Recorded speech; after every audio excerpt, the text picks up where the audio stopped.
이항용의 월가요제 시간입니다. 월가의 소식을 심도 있게 다룹니다. 이항용 위원님 어서 오세요. 네, 안녕하세요. 오늘의 인사이트 주제 살펴봅니다.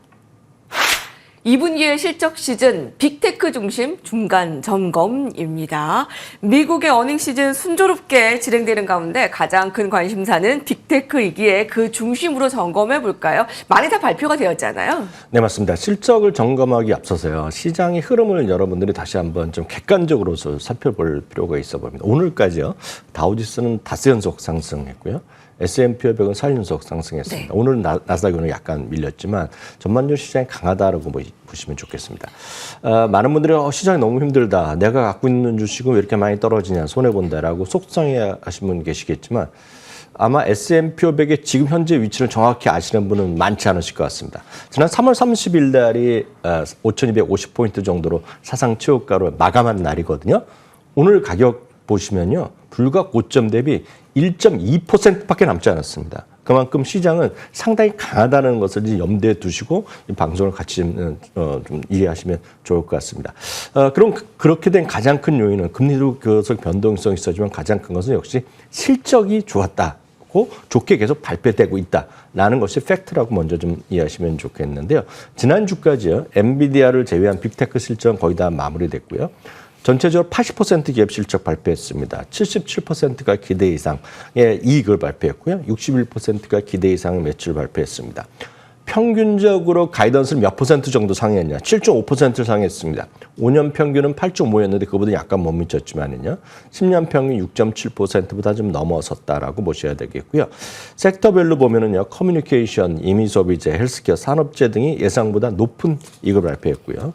IT는 평균 대비보다 저조한 4.9% 이익 상회율을 기록했다라고 보셔야 되겠습니다. 한편 예상보다 더 좋았던 섹터는 커뮤니케이션, 유틸리티, 임의소비재, IT 등이었기 때문에 최근에 시장이 강했고 최근에까지 흐름이 좋았던 올해 들어서 높은 상승률을 보였던 섹터들이 역시 실적에 좀 반영을 했다라고 일단 이해하시면 좋겠습니다.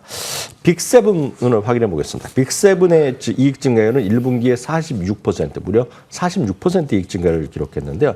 나머지 493개 종목은 이번에도 마이너스 4%를 기록했습니다. 다만 2분기부터는요. 나머지 493개 종목도 화면에 보이다시피 6%로 이익이 증가세로 바뀌고요. 4분기에는 그런 빅7보다 나머지 493개의 이익 증가율이 더 좋아지기 때문에 지금까지 좀 일정 수준 몰려있던 어떤 주가의 흐름에 한 3개월 정도 지나면 주가 통상 6개월 정도 선행한다 보면 한 3, 4개월 안에 시장이 약간의 좀 변화의 조짐도 있을 가능성이 있다라고 보셔야 되겠습니다. 한편 이번 시즌을 볼 때 많은 분들이 특징을 아마 많은 분들 궁금히 여기실 텐데요. 네. 저는 이번 시즌에 특히 빅테크를 중심으로 우리 시청자분들을 기억하실 만한 것은 딱 그림 한 장으로 끝난다고 보고 있는데 바로 빅테크 기업들이요. AI에 대한 투자를 적극적으로 진짜 큰 폭으로 늘리고 있다는 그림이 되겠는데요. 바로 이 그림이 되겠습니다. 이 그림의 제목 자체가 빅테크가 AI에 빅 투자를 하고 있다는 것인데요. 여기 보면 아마존, 알파벳, 마이크로소프트, 메타가 상상 이상으로 투자를 하고 있겠고요. 이거 투자가 뭐겠습니까? 물론 다른 것도 사겠죠. 뭐 모니터도 사고 뭐 키보드 살지 모르겠지만 가장 중요한 것은 결국 엔비디아가 장악하고 있는 소위 AI 관련 칩을 집중적으로 투자하면서 데이터 센터에 투자하는 거 아니겠습니까? 바로 거기에 모든 것이 정답이 있다라고 보셔야 되겠습니다. 한편요, 시장 전체적으로 봤을 때 2024년, 2025년의 주당 이점망은 2주 만에 다시 상승세로 전환됐습니다. 주당 이익이 S&P 500 주당 이익이 금년 전망 2025년 전망이 취가 되겠는데요. 사실 이런 화면을 아마 미국 주식 좀 하셨던 분, 저희 방송을 꾸준히 보시면 간혹 보시지만 한국 주식을 중심으로 보셨던 분은 이런 그래프가 존재하지는 않습니다. 왜냐하면 미국은 S&P 500 모든 기업들이랑 컨센서스가 존재하고 모든 것을 짓게 하는 것이 워낙 객관적으로 하는 것이 많은데요. 이게 증가세로 다시 돌아섰다는 것이 가장 큰 요인이 되겠고요. 그러다 보니 특히 언제부터 더 확실하게 더 좋아하냐. 지금도 좋다고 하지만 이 분기별로 주당 이익은요. 금년 1분기에는 53달러입니다. S&P 500의 주당이 53달러인데요. 4분기에는 65달러로 불과 40% 정도가 급속히 올라갑니다. 제가 여러분들 되묻고 싶은 것은 코스피 우리나라 코스피의 분기당 주당이익을 아는 분은 대한민국 한 명도 없습니다. 왜냐하면 그걸 과거치만 발표하기 때문에 없거든요. 미국 이런 게 있다는 것도 꼭 염두에 두시면 좋겠고요. 2분기 이익 증가율들은 참고적으로 보면 지금은 더 좋아집니다. 9.6%, 3분기는 8.4%, 4분기는 17.2%, 그리고 연간을 보면 무려 11%, 내년에도 9.5% 이익 증가되기 때문에 다시 한번 강조드립니다. 미국 주식은 철저하게 이익에 기반, 이익의 네. 증가, 그리고 거기다 약간의 금리 변수 정도만 보시면 좋을 것 같고요.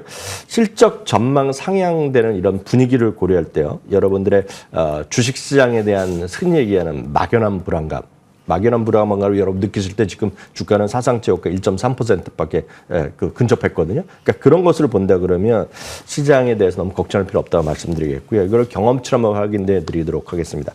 2022년 10월 달에요. 주가는 바닥이었고 그때부터 불마켓으로 진입됐거든요. 네. 지금까지 18.7개월이 지났고요. 주가 상승률은 43.2%. 43% 엄청나게 올라갔다고 보실 수 있습니다. 왜냐하면 대한민국 코스피가 무슨 뭐 2,500이다 그러면 40% 올라가면 3,500 갔다는 얘기거든요. 엄청 많이 올라갔다고 볼 수 있지만 미국은 그 44%는 아무것도 아닙니다. 왜냐하면요. 1950년 이후 불마켓 강세장에만 보면 평균 지속 기간은 평균적으로 57.6개월이 갑니다. 4년에서 5년이 가고요. 평균 상승률은 157%라는 걸 이해하신다 그러면 지금 시장은 여전히 불마켓에 아직은 이 화면에 이 표를 만든 분의 정리에 따르면 아직 쉽게 얘기해서 청년에 불과하다. 아직 젊다라는 것이 시장에 대한 판단이다라고 이해하시면 되겠습니다.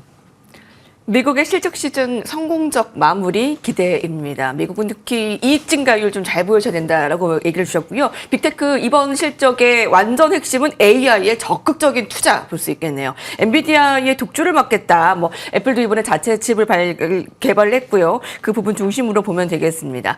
뉴욕 증시 참 실적 참 탄탄하다라는 거 다시 한번 확인을 해봤습니다. 자, 그러면 조금 더 집중적으로 들어가 볼까요? 오늘 월가 헤드라인 살펴보겠습니다.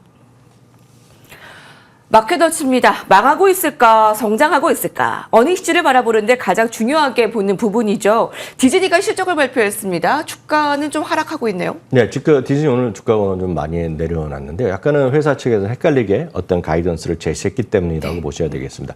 일단 긍정적인 것을 본다 그러면 소위 스트리밍 서비스죠. 우리나라에서도 많이 보시고 있는 바로 그 디즈니 플러스를 중심으로 하는 것인데요. 적자 규모는 많이 줄어들었지만 여전히 적자였다는 거라는 것이 핵심입니다. 그래서 그 소위 손익분기점에 거의 도달했다고 하지만 그래도 여전히 적자라고 보셔야 되겠고요. 디즈니는 디즈니 플러스뿐만 아니라 여러 가지 구독 서비스를 하고 있는데 역시 핵심은 디즈니 플러스가 되겠는데 그걸 핵심 구독자라고 얘기하고 있는데 지금은 뭐 괜찮았는데 할 수 있지만 현재 진행되고 있는 분기는 성장이 좀 안 된다고 얘기했습니다. 감소할 가능성이 있겠고요. 다시 성장되는 것이 금년 하반기라고 얘기했기 때문에 가이던스에 대한 약간의 신뢰망이 오늘 나오면서 주가 오늘 좀 제법 많이 떨어진 하루라고 보셔야 되겠습니다.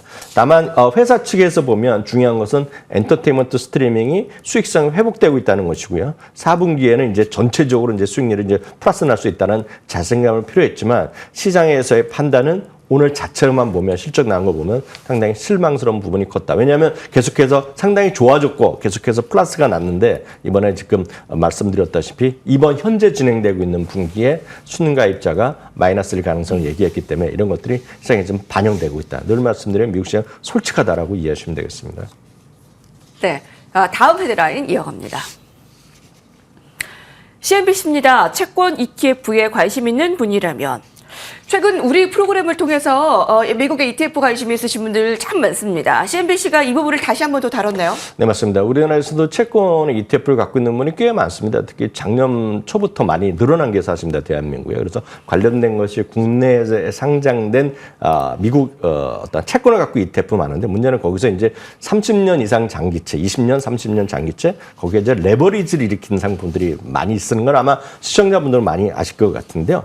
지금 그런 것 뭐 하는 거를 뭐라고 말릴 수는 없으나 CNBC에서는 다양한 상황을 보면서 지금 채권 투자하신다 그러면 굳이 하신다 그러면 좀 생각해 볼 것들을 얘기하면서 모닝스타에서 이 채권 ETF는 괜찮다라고 얘기했는데요. 이게 일방적인 20년 이상 이런 것을 하는 것이 아니라 다양한 채권에 미국 채권도 들어가고요. 모기지 채권도 들어가고 그리고 흔히 얘기하는 하이힐드 들어가고 이머징 마켓 들어가서 복합 ETF, 복합 채권 액티브 ETF를 오늘 그 모닝스타에서 괜찮은 거라고 얘기했기 되기 때문에 소개를 한번 해드리겠는데요. 심벌은 약간 어렵습니다. HTRB입니다. 하트포드 토탈 리턴 본드 ETF라는 것이 되겠는데요. 수익률만 확인해 보시면 최근 1년 동안 수익률이 7.15%입니다. 그리고 금년에는 마이너스 1%인데요. 블룸버그 채권 지수가 마이너스 2%였으니까 그거보다 약간 상회했다라고 보셔야 되겠습니다. 다만 이 그래프를 여러분 좀 보시면 좋을 텐데요. 이거는 HTRB가 파란색이 되겠고요. 지금 오렌지색 나는 것이 많은 분들이 기초적으로 많이 갖고 있는 TLT입니다. TLT. 20년 이상 채권 많이들 들어보셨을 것 같은데요. 그것과 최근에 1년 동안의 수익률을 비교해보면 바로 말씀드린 아래 것이 12.5% 떨어졌고요. 반면에 HTRB는 마이너스 2%니까 채권에 대한 굳이 채권을 하신다 그러면 좀 다양성을 갖고 있는 이런 것들도 시장을 넓힐 필요가 있다라고 해서 오늘 한번 소개 한번 해드렸습니다. 네, 자 아침에 참 좋은 공부합니다, 여러분. 마지막 헤드라인 살펴봅니다. 밸런스입니다.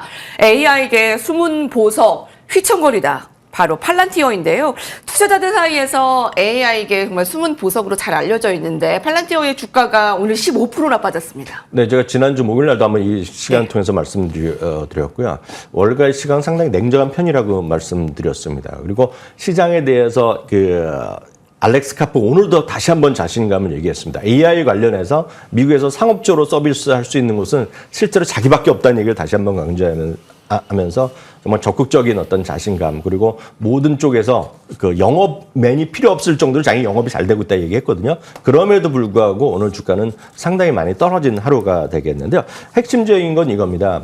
여러 가지 얘기가 있겠으나 가장 핵심적인 이유는 미국의 민간 상업용 매출 분야가 있습니다. 그러니까 미국의 기본적으로 정부라든가 육군, 공군뿐만 아니라 해외 군대, 해외 정보기관이나 민간 기업 중에서도 미국 민간 기업이 투자를 많이 하고 있고 앞으로 주문이 늘어날 텐데 작년 4분기에는 70%가 늘어났습니다. 그쪽 분야가. 근데 금년에는 지금 아직 40%밖에 늘지 않았기 때문에 그들의 입장에서 약간 비판적으로 보는 사람들 입장에서는 이게 계속 고성장을 해야 되는데 알렉스 카프가 말한 것에 대해서 약간 신뢰가 떨어진다라는 그런 주장이 여전히 있다라고 바로 그런 것들 때문에 주가는 오늘도 크게 출렁거렸다라고 보셔야 되겠고요. 월가 의견은 다시 한번 확인되죠. 엄청 엇갈린다라고 보셔야 되겠습니다. 네. 오늘 윌리엄 블레어에서는요. 오늘 다시 한번 매도 의견을 재확인했고요. 시계에서 알렉스 카프의 얘기를 신뢰할 수 없다라는 얘기를 바로 하고 있습니다. 반면에 D.A. 데이비슨 같은 경우에는 미국 상업용 고객의 40% 증가한 것도 대단하다. 목표 주가는 또 올리기도 했습니다. 그래서 오늘만 보더라도 목표 주가는 꾸준히 올린 것도 있고 약간의 그냥 두는 것도 있겠지만 여전히 이 주식은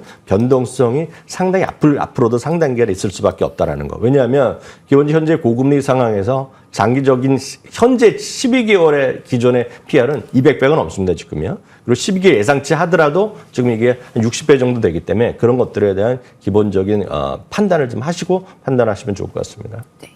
팔란티어까지 살펴봤습니다. 이항영 위원님과 함께했습니다. 감사합니다.